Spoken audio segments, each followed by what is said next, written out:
Sekarang kita masuk pembahasan manual dan auto schedule.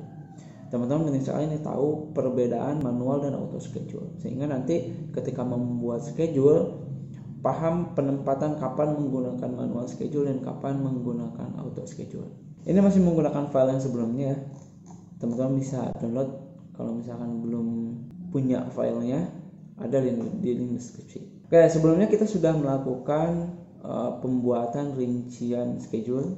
Nah ini, kemudian kita sudah input durasinya, dan lagi-lagi saya katakan jangan dulu melakukan pengaturan tanggal, karena ini nanti bisa dibilang gak akan mengatur tanggal, karena mode yang akan saya gunakan adalah mode auto schedule. Artinya nanti tanggal-tanggal ini keluar dengan sendirinya.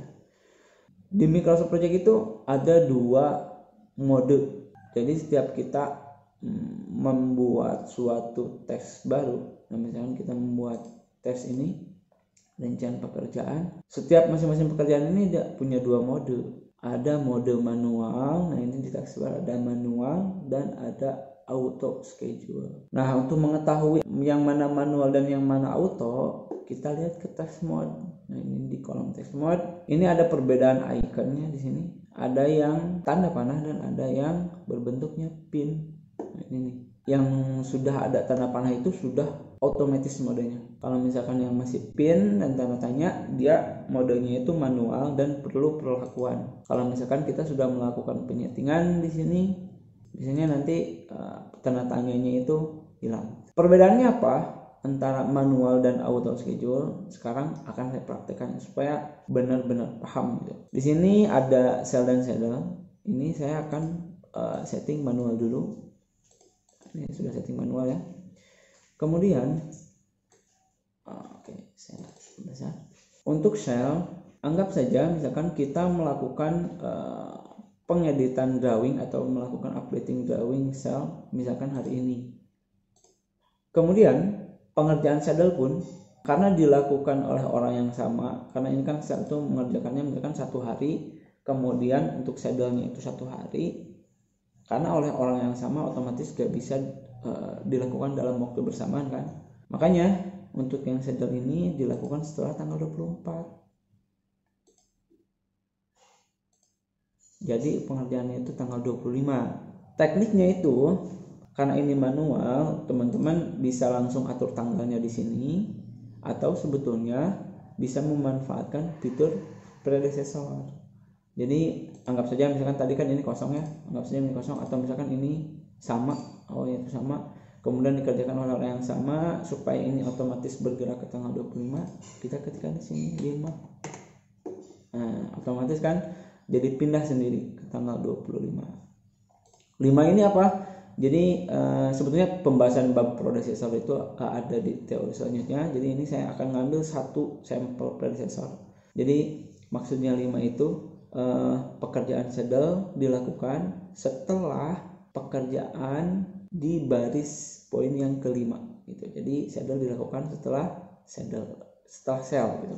Jadi karena oleh orang yang sama, gak mungkin 1 hari dikerjakan bersamaan. Jadi supaya 1 hari fokus ke mengerjakan sel, kemudian di hari selanjutnya mengerjakan saddle. Dan ini modenya itu manual. Nah ini lihat, setelah kita melakukan pengeditan pengaturan tanggal di sini, tanda tanyanya hilang. Nah seperti itu. Nah, kalau misalkan ini ditahan di sini, jadi manual schedule test. Beda kalau misalkan itu kita baru membuat ini rincian pekerjaan, kemudian kita belum melakukan pengaturan, maka jadi tanda tanya. Walaupun bentuk ikonnya itu sudah berbentuk pin atau manual schedule. Karena memang defaultnya Microsoft Project saat kita membuat teks baru, maka modenya itu manual. Nih contohnya ya, misalkan saya tambahkan di sini insert test. Nah awalnya itu modenya itu manual, defaultnya itu. Ini saya kembalikan lagi. Oke, saya lanjutkan lagi ya. Selanjutnya ini kan masih dalam mode manual. Kalau misalkan itu pengerjaan saya ternyata aktualnya itu tidak 1 hari, tapi misalkan 4 hari, saya rubah ya, misalkan ini jadi 4 hari.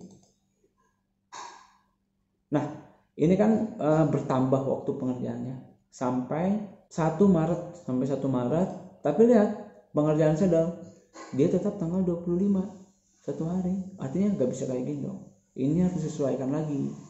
Cara menyesuaikan gimana? Teman-teman bisa lakukan manual lagi, dirubah ke tanggal 2, atau kalau gak mau manual, predecessor kode yang ini hapus dulu, baru ketik lagi 5. Nah, dia bakal kembali lagi menyesuaikan supaya dikerjakan setelah baris yang kelima, pengerjaan sel. Untuk satu pengerjaan oke lah ya, ini bisa diketik manual, tapi gimana kalau misalkan itu banyak gitu, dan teman-teman melakukan modenya itu semuanya itu manual, agak ribet juga kan. Nah, akan tetapi manual ini ada fungsinya juga, bukan berarti karena ribet nanti manual terus nggak kita pakai, enggak ya. Manual tetap ada fungsinya juga. Akan ada beberapa pekerjaan yang memang tidak harus constraint dengan pekerjaan lain, tapi itu nantilah. Sekarang kita harus tahu dulu nih perbedaan manual dan auto schedule.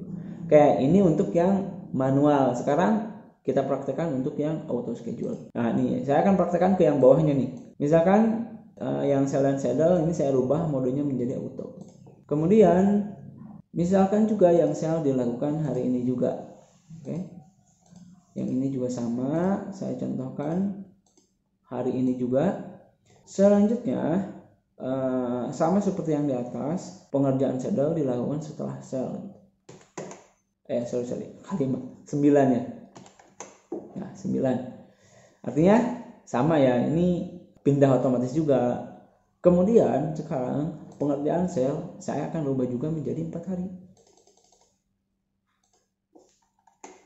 Nah, ini bedanya manual dan auto. Kalau otomatis, ketika kita sudah melakukan penyetingan predecessor, ketika ada suatu perubahan di manapun, kalau misalkan itu dia sudah nge-link, nanti akan mengikuti perubahannya gitu. Berbeda dengan manual, kalau manual itu harus mengubah kembali. Kalau otomatis itu akan ikut berubah sendiri. Nah, itu enaknya. Makanya di schedule apalagi awalan, itu sangat penting sekali menggunakan auto schedule, karena itu nanti akan sangat memudahkan kita dalam menyelesaikan schedule. Kemudian ketika ada perubahan, updating itu akan menyesuaikan dengan sendirinya.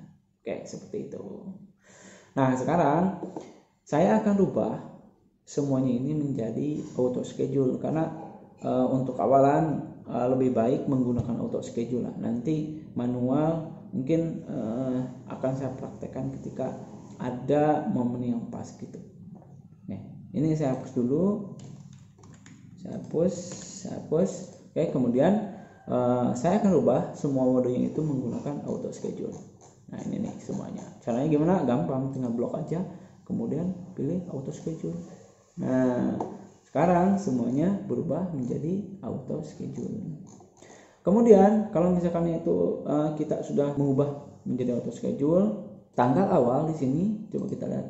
Nih, ini mulainya itu bulan 8 tanggal 22. Kok bisa nih? Padahal kita nggak ngatur tanggalnya ini, tapi dia otomatis ke tanggal 22 bulan 8. Oke, untuk yang dua ini berbeda karena memang tadi kita setting berbeda ya. Nah, lihat perbedaannya nih. Di sini ada gambar kalender. Kalau misalkan ditahan di sini, nah di sini sudah ada perubahan karena tadi kita merubah pengen dikerjakan di tanggal ini. Kita rubah lagi aja ya, biar sama. Caranya kita ke advance, as soon as possible. Nah, ini.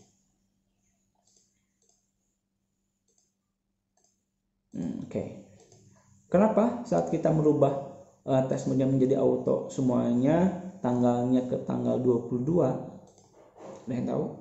Jadi project ini dimulainya itu karena tanggal 20. Nih, lihat tanggal 20 seperti di kontrak. Kemudian kalau misalnya kita lihat kalender, tanggal 20 itu merupakan hari Sabtu bulan Agustus. Tanggal 21 defaultnya kalender standar itu libur.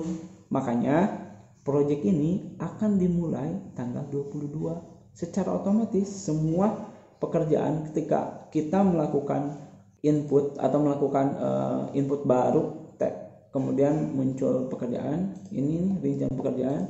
Kalau misalnya kita rubah menjadi auto, maka hari yang digunakan itu adalah hari awal project. Jadi jatuhnya tanggal 22. Oke, seperti itu.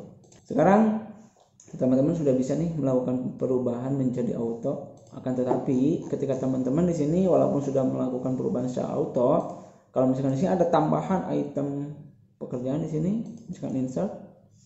Nah, ini akan manual lagi nih karena memang defaultnya itu manual. Cara merubahnya agar ini menjadi otomatis gampang sekali. Ini saya hapus dulu. Nah, di sini di bawah di sini ada yang namanya new text manually schedule. Nah, di sini teman-teman klik, ini dirubah ke auto schedule. Kemudian kalau misalnya kita membuat yang baru, nah maka ini udah otomatis jadi manual. Gitu ya caranya supaya task barunya menjadi auto. Pembahasan tentang manual dan auto schedule saya pikir cukup sekian. Ini semuanya sudah saya rubah menjadi auto. Selanjutnya setelah ini lagi-lagi saya tidak akan melakukan penyetingan tanggal karena kan ini sebenarnya tanggal udah keluar ya otomatis, walaupun ini masih semuanya itu sama tanggalnya, tapi gak apa-apa karena nanti ini akan berubah secara otomatis setelah kita melakukan penyetingan pada predecessor. Bagaimana cara melakukan penyetingan pada predecessor akan dibahas di video selanjutnya. Terima kasih.